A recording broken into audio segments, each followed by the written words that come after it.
ನಮಸ್ಕಾರ. ವಿಡಿಯೋ ಪೂರ್ತಿ ನೋಡಿ, ನಿಮ್ಗೊಂದು ಕ್ಲಾರಿಟಿ ಬರುತ್ತೆ. ಸತ್ಯವೇಳಲು ಧೈರ್ಯವಿಲ್ಲದ ಗಾಂಡು ಕೀರ್ತಿ.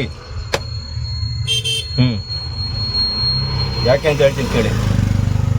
ಈ ನನ್ನ ಮಗ ಮೊನ್ನೆ ಇದಕ್ಕೆ ಹೋಗೋನೆ, ಧರ್ಮಸ್ಥಳಕ್ಕೆ ಹೋಗ್ಬಿಟ್ಟು ಏನೋ ರಿಪೋರ್ಟ್ ಮಾಡ್ತೀನಿ ಅದು ಇದು ಅಂದ್ಬಿಟ್ಟು ಅಲ್ಲೋಗಿ ಒಂದು ಕಂಪ್ಲೇಂಟ್ ಕೊಟ್ಟವನೆ. ಕಂಪ್ಲೇಂಟ್ ಕೊಟ್ಟು ಅವ್ರು ಕೊಟ್ಟಿರೋ ಒಂದಿಷ್ಟು ತೀರ್ಥನ ಹಾಕ್ಕೊಂಡು ಇವತ್ತು ಬಂದು ಲೈವ್ ಮಾಡ್ತಾವನೆ. ಬಂದು ಇಷ್ಟು ದಿವಸ ಇಲ್ದಿರೋದು ಮೊನ್ನೆ ಒಂದು ಯೂಟ್ಯೂಬಲ್ಲಿ ಕೂತ್ಕೊಂಡು ಹೇಳ್ದ, ಏನಂತ, ಯಾರಿಗಾದ್ರೂ ಹೊಡೆದವರ ತೋರಿಸಿ ಅಂತ. ಇವತ್ತು ಹೊಡೆದ್ಬಿಟ್ರಲ್ಲ ಯೂಟ್ಯೂಬರ್ಗಳಿಗೆ, ಇವನ ಹತ್ರ ಉತ್ತರ ಇಲ್ಲ. ಅದಕ್ಕೆ ಏನು ಮಾಡಬೇಕು, ತಿರುಗಿಸ್ಬಿಡ್ಬೇಕು. ಜನ ಇಷ್ಟು ದಿವಸ ಧರ್ಮಸ್ಥಳದ ಜನ ಇಷ್ಟು ದಿವಸ ತಡ್ಕೊಂಡಿದ್ರು ಕೊನೆಯಲ್ಲಿ ಬಂತಲ್ವಾ. ನಿಮ್ಗಳಿಗೆ ಒಂದು ಅರ್ಥ ಏನು ಗೊತ್ತಾ, 65 ಜನ ಸೇರಿ 3 ಜನಕ್ಕೆ ಹೊಡೆದ್ಬಿಟ್ರೆ ಆ 65 ಜನ ಗಂಡಸು ಅಂತ ಅನ್ಸ್ಕೊಂತಾರೆ ಅಂತನಾ ಹೇಳ್ರು? 3 ಜನಕ್ಕೆ 65 ಜನ ಸೇರಿ ಹೊಡೆದ್ರೆ ಅವ್ರು ಗಂಡಸ್ರ? ನಮ್ಮ ಭಾಷೆಯಲ್ಲಿ ಅವ್ರನ್ನ ಗಾಂಡುಗಳು ಅಂತಾರೆ. ಹೇಳು, ಗಾಂಡುಗಳು ಅಂತಾರೆ. ಆ 3 ಜನ ಸತ್ತಿದ್ರೆ ನಿಮ್ಗೆ ಖುಷಿಯಾಗಿರೋದಲ್ಲ, ಯಾಕಂದ್ರೆ ಸತ್ಯ ತೋರಿಸ್ತಾ ಇದ್ರು. ನಿಮ್ಮಗಳಿಗೆ ಸತ್ಯ ತೋರಿಸೋ ತಾಕತ್ತಿಳಿದ್ರು ಗಾಂಡುಗಳು ನೀವು. ಹರ್ಚಾಡ್ತಾವನೆ. ಯಾಕೆ ಅಂದ್ರೆ ಹೊಡೆದ್ಬಿಟ್ಟವ್ರೆ. ಈಗೇನು ಹೇಳೋದು, ಮೊನ್ನೆ ತಾನೇ ಹೇಳಿದೀನಿ ಯಾರ ಮೇಲೆ ಹಲ್ಲೆ ಆಗಿಲ್ಲ ಅನ್ಬಿಟ್ಟು ಅಂತ. ಅವ್ರಿಗೂ ಹೋಗಿ ಹೇಳ್ತೀಯಾ, ನೀನು ಗಂಡ್ಸಾಗಿದ್ರೆ ಬಾರೋ, ಗಂಡ್ಸಾಗಿರೋದಕ್ಕಿಂತ ನಾನು ಮಕ್ಕಳಾಗಿರೋದು. ಎಲ್ಲ ಪ್ರೂಫ್ ತಂದು ನನಗೆ ಕೊಡು ತೋರಿಸು.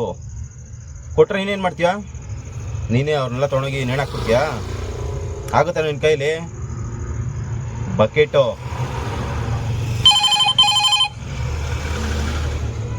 ಎಷ್ಟು ಜನ ಗೊತ್ತಾ ಅಲ್ಲಿ ಕುತ್ಕೊಂಡು ಅವ್ನು ನ್ಯೂಸು ಅಜಿತ್ತು, ಅವನು ದೊಂಬೆ ಗಲಾಟೆ.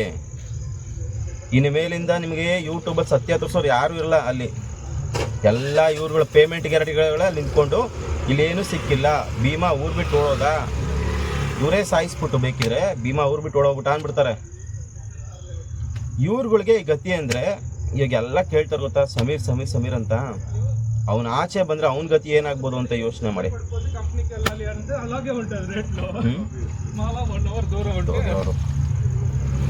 ನಾನು ಹೇಳ್ತೇನೆ ನೋಡಿ, ಇದನ್ನೆಲ್ಲ ಮಾಡ್ತಾ ಇರೋದು ಮುಚ್ಚಾಕಕ್ಕೆ ಅಂತ. ಧರ್ಮಸ್ಥಳ ನಮ್ಮ ದೇವ್ರ ಬಗ್ಗೆ ಮಾತಾಡ್ಬಿಟ್ರು. ಯಾವನ್ ಗುರು ದೇವ್ರ ಬಗ್ಗೆ ಮಾತಾಡ್ತಾ ಇರೋದು? ದೇವ್ರು ಒಂದೇ ಜಾಗದಲ್ಲಿ ಇರಲ್ಲ, ಇಲ್ಲೂ ಇರುತ್ತೆ, ಮನೇಲೂ ಇರುತ್ತೆ. ಸತ್ಯ ಕೇಳಿದ್ರೆ ನಿಮ್ಗೆ ತಿಕಾವರಿತೈತಾ? ಏನಕ್ಕಿರ್ತಿ? ಅವ್ರು ಹೊಡೆಸ್ಕೊಂಡವ್ರ ಬಗ್ಗೆ ಒಂದು ಮಾತು ಹೇಳ್ತಾ ಇಲ್ಲ. ಅವ್ರು ಸತ್ತೋಗಿದ್ರು ನಿನ್ಗೇನು ಹೇಳೋ, ನಿನ್ನ ಪೇಮೆಂಟ್ ಬಂತು ನಿನಗೆ. ಇದೇ ಏನಾದರೂ ಫಸ್ಟ್ ಇದು ಕಿರಿಕಿರ್ತಿ ಆಗಿದ್ರೆ, ಪೇಮೆಂಟ್ ತೊಗೊಳ್ದಿರೋ ಕಿರಿಕಿರ್ತಿ ಆಗಿದ್ರೆ, ಯೂಟ್ಯೂಬರ್ ಮೇಲೆ ಹೆಂಗ್ರಿ ನೀವು ಹಲ್ಲೆ ಮಾಡೋರಿ ಅಂತ ಕೇಳ್ತಿದ್ದೆ. ಇವಾಗ ತೊಗೊಂಡಿದ್ಯಲ್ಲ. ನನಗೆ ಇವಾಗ ಬರ್ತಿರೋ ಡೌಟ್ ಒಂದೇ. ಮೊನ್ನೆ ಇವನು ಹೋಗೋನೆ, ಯಾರೋನು ಪೌಟು ಟಿವಿಯನು, ಅದಾದ್ಮೇಲೆ ಕೀರ್ತಿ ಹೋಗೋರೆ. ಇವ್ರುಗಳು ಸತ್ಯ ತೋರಿಸ್ತವ್ರೆ, ಇವ್ರುಗಳು ಇರಬಾರ್ದು, ಓಡಿಸ್ಕೊಳ್ಳೋಣ, ನಮ್ಮವ್ರನ್ನ ಕರೆಸ್ಬಿಟ್ಟು ಅವ್ರ ಕೈಲಿ ಹೇಳ್ಸೋಣ. ಸಿಕ್ಕಿದ್ರು ಸಿಕ್ಕಿಲ್ಲ, ಇದೇ ಅಲ್ವಾ ಮಾಡ್ತಾ ಇರೋದು ನೀವು? ಯಾಕಂದ್ರೆ ಇನ್ನು ಯಾವ ಯೂಟ್ಯೂಬರು ಇಲ್ಲ ನಮ್ಮಲ್ಲಿ. ಯಾವ ಯೂಟ್ಯೂಬರು ಇಲ್ಲ. ನಿನಗಷ್ಟು ತಾಕತ್ತಿದ್ರೆ ಕೀರ್ತಿ, ನಿನಗೆ ತಾಕತ್ತಿದ್ರೆ ಹೋಗಿ ನಿಂತ್ಕೊಂಡು ಪೂರ್ತಿ ವಿಡಿಯೋ ಮಾತಾಡು. ಇದೇನೋ ತಾಕತ್ತು, ಸತ್ಯ ಮಾತಾಡೋ ತಾಕತ್ತು ಏನೇ ಹತ್ರ ಆಗಲ್ಲ. ಸತ್ಯ ಮಾತಾಡೋಕ್ಕೆ ಬರೀ ಒನ್ ಸೈಡ್ ಬ್ಯಾಟಿಂಗ್ ಆಡ್ಕೊಂಡು ಕುತ್ಕೊಂಡಿದ್ಯಾ ನೀನು. ಆ ಯೂಟ್ಯೂಬರ್ ಸತ್ತಿರ ಏನು ಮಾಡ್ತಿದ್ದೋ? ಏನು ಮಾಡ್ತಿದ್ದ ಸತ್ತಿದ್ರೆ? ಜನಕ್ಕೆ ಕೋಪ ಬಂತು, 65 ಜನ ಸೇರಿ 3 ಜನ ಕೊಂದು ಬಿಟ್ರು. ನಿನಗಿನ್ನ ಜಾಸ್ತಿ ಕೋಪ ನಮಗೂ ಇದೆ, ಸರಿನಾ? ಒನ್ ಸೈಡ್ ಬ್ಯಾಟಿಂಗ್ ಆಡೋದಲ್ಲ, ಕರೆಕ್ಟಾಗಿ ಮಾತಾಡು. ಅದನ್ನ ಬಿಟ್ಟು ಏನೋ ಸುಮ್ಮನೆ ಮಾತಾಡಬೇಕಲ್ಲ ಅಂತ ಬಂದು ಕಿರ್ಚಾಡ್ತವನೆ. ಓಯ್ ಸಮೀರ್, ನೀನು ಮುಲ್ಲ, ನೀನದು ಇದು ಅಂತ. ಇನ್ನ ಈ ಅಜಿತ್ ಏನು ಅಲ್ಲಿ ಹೋಗಿ ಅವ್ರ ಬಗ್ಗೆ ಕೆಟ್ಟದಾಗ ಮಾತಾಡ್ಬಿಟ್ರು, ಅದಕ್ಕೆ ಹೊಡೆದ್ಬಿಟ್ರು. ಲೇ ಮನುಷ್ಯತ್ವ ಐತೇನ್ರೋ ನಿಮಗೆ? ನಿಮ್ಮ ಯೋಗ್ಯತೆ ಒಳಗೆ ಬೆಂಕಿ ಹಾಕ. ಇನ್ಮೇಲಿಂದ ನೀವು ಅಲ್ಲಿ ಏನೇ ನಡೆದ್ರು ಬರೀ ಒಳ್ಳೇದು ಮಾತ್ರ ಹೇಳಿದ್ರೆ ಮಾತ್ರ ಧರ್ಮಸ್ಥಳಕ್ಕೆ ಹೋಗೋಕ್ಕಾಗೋದು. ಸತ್ಯ ಕೇಳಬೇಡ್ರಿ, ಸತ್ಯ ಕೇಳಿದ್ರೆ ಧರ್ಮಸ್ಥಳದಲ್ಲಿ ಹೊಡಿತಾರೆ. ಈಗಲೂ ಹೇಳ್ತೇನೆ ಕೇಳ್ರಿ, ಅಲ್ಲಿ ದೇವ್ರ ತಪ್ಪಿಲ್ಲ, ಆದರೆ ಅಲ್ಲಿ ಕೂತಿದ್ದಾರೆ ಗೊತ್ತಾ, ಅವರ ತಪ್ಪು. ಧರ್ಮಸ್ಥಳದ ಜನ ಅಲ್ಲಿ ಬಂದು ಹೊಡೆದಿಲ್ಲ. ಯಾಕಂದರೆ ಅಲ್ಲಿ ರಜತ್ ಕ್ಲೀನಾಗಿ ಹೇಳಿದ್ದಾನೆ, ಅವರು ಧರ್ಮಸ್ಥಳದವರಲ್ಲ, ಅವನ ಗುಂಡಾಗಳು. ಹೊಡೆಯುವಂಥ ಕೈ ಮಾಡುವಂಥದ್ದು ಏನಿತ್ತು? ಸತ್ತಿದ್ರೆ ಏನಪ್ಪ ಮಾಡ್ತಾ ಇದ್ರಿ? ಸಿಂಪಲ್ ಆಗಿ ಕೇಳ್ತೀನಿ, ಅವ 3 ಜನ ಸತ್ತೋಗಿದ್ರಿ ಏನ್ರೋ ಮಾಡ್ತಾ ಇದ್ರಿ? ರೆಸ್ಟ್ ಇನ್ ಪೀಸ್ ಯೂಟ್ಯೂಬರ್ಸ್ ಅಲ್ವಾ?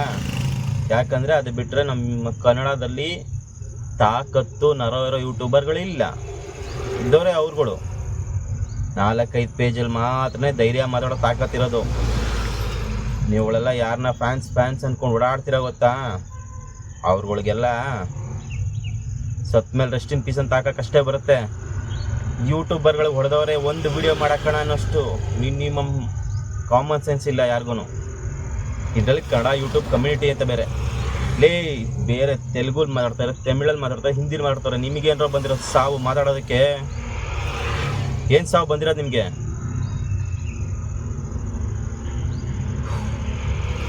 ಕೇಳ್ತೆ, ನಾನು ನಿನಗೊಂದು ಓಪನ್ ಆಗಿ ಕೇಳ್ತಾ ಇದ್ದೀನಿ. ನೀನು ನಿಜವಾಗ್ಲೂ ಅವ್ರಿಗೆ ಹೇಳ್ತೇವೆ ಗೊತ್ತಾ ಗಂಡ್ಸ ಅಂತ. ನೀನು ನಿಜವಾಗ್ಲೂ ಗಂಡ್ಸಾಗಿದ್ರೆ ಅಲ್ಲಿ ಅವ್ರು ಹೊಡೆದವ್ರು ಗೊತ್ತಾ, ಅವರು ನ್ಯಾಯ ಕೊಡಿಸು. ನೀನು ನಿಜವಾಗ್ಲೂ ಗಂಡಸೇ ಆಗಿದ್ರೆ ಅಲ್ಲಿ ಹೊಡೆಸ್ಕೊಂಡು ಮಲಗಿರೋರಿಗೆ ಯಾವರಲ್ಲಿ ಹೊಡೆದ್ರು ಗೊತ್ತಾ, ಹೋಗಿ ನ್ಯಾಯ ಕೊಡಿಸು. ಅಲ್ಲಿವರೆಗೂ ಗಾಂಡು ಅಂತ ಒಪ್ಕೋ. ಆಗಲ್ಲ ಅಂದರೆ